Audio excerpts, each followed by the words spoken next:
Hello and welcome back to another movie review. As always, I'm Kelly, and I just got out of Tenet. And oh boy, is this a bit of a mind trip. This is the newest film from Christopher Nolan, and if you've seen anything of his, mind trips are kind of his entire game. He loves to do high concept works like this, and on a sheer just scale, spectacle level, this movie is amazing. It's mind blowing. It has action sequences that are both forwards and backwards, literally palindromes. You can view them both ways, and they're just as exciting either way. This film has a lot of amazing, just visually orgasmic action sequences where you're just like, how did they even do that? And whenever possible, it's clear that this film is filmed practically. Like, they literally flipped over a lot of these cars and just played the footage backwards when they needed it to reset itself. A lot of lesser directors would probably just take the easy route and use CGI to cover up all of the little blemishes here.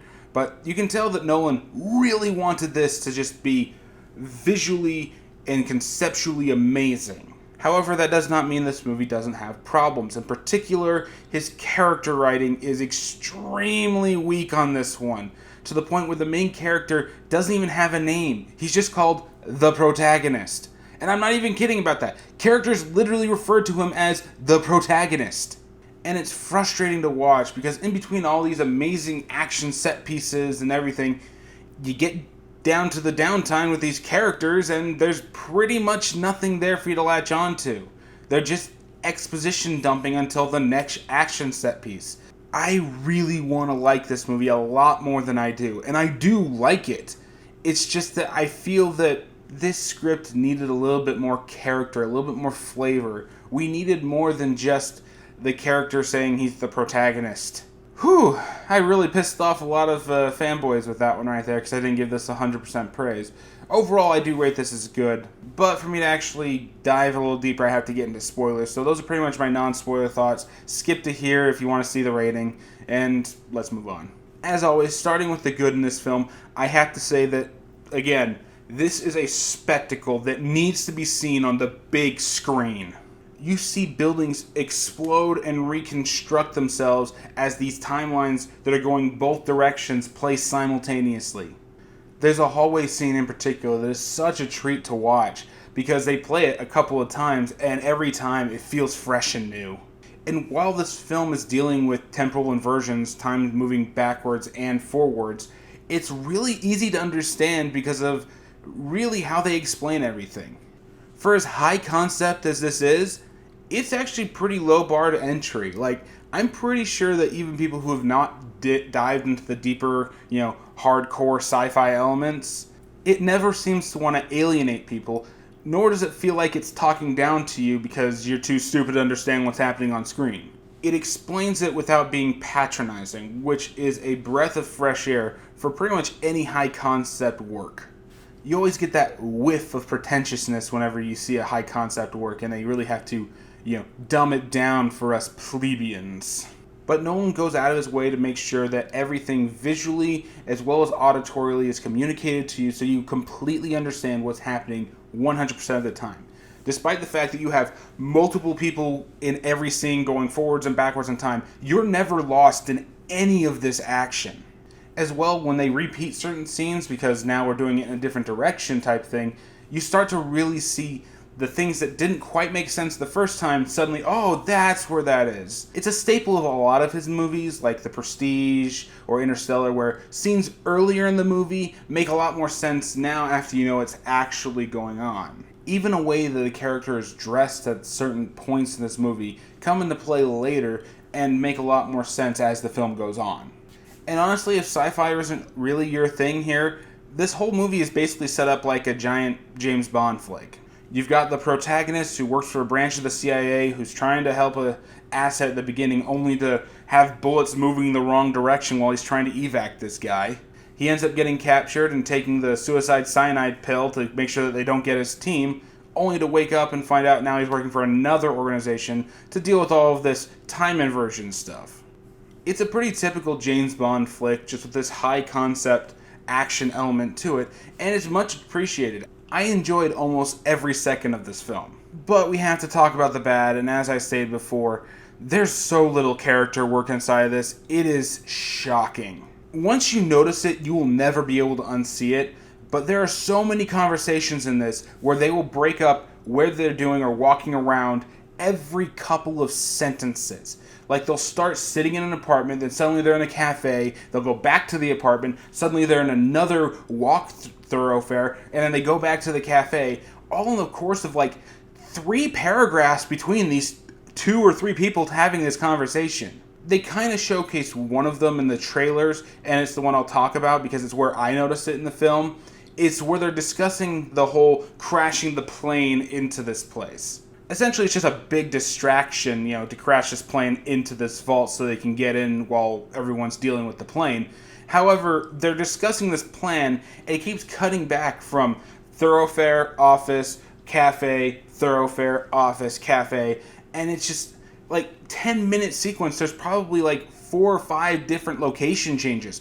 Why was this needed? It's because they're speaking nothing but exposition to make sure you understand what's happening. And while again, I appreciate that it's such a low bar to entry for a high concept, you could have added a little bit more character there.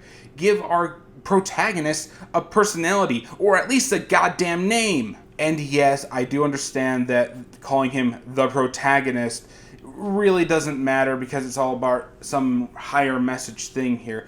But come on. You can just refer to him as the protagonist, but still give him a goddamn name. And I don't want it to sound like it only affects the main character here. It affects everyone in the film. They pretty much all don't have personality. The closest we get are Kenneth Branagh as the bad guy and Robert Pattinson as Neil. Both of them inject a little bit of charisma or that spark of life into their characters when they're being told to give off some really generic, almost soap opera-ish lines. Robert Pattinson is genuinely likable inside of this. He's got that air and charisma. He doesn't really care about everything, but he does, It's that kind of, I'm almost on the level of not caring, but I really do. Kenneth Branagh, he makes this very, very cliche-written villain really somebody fucking scary that you do not want to mess with.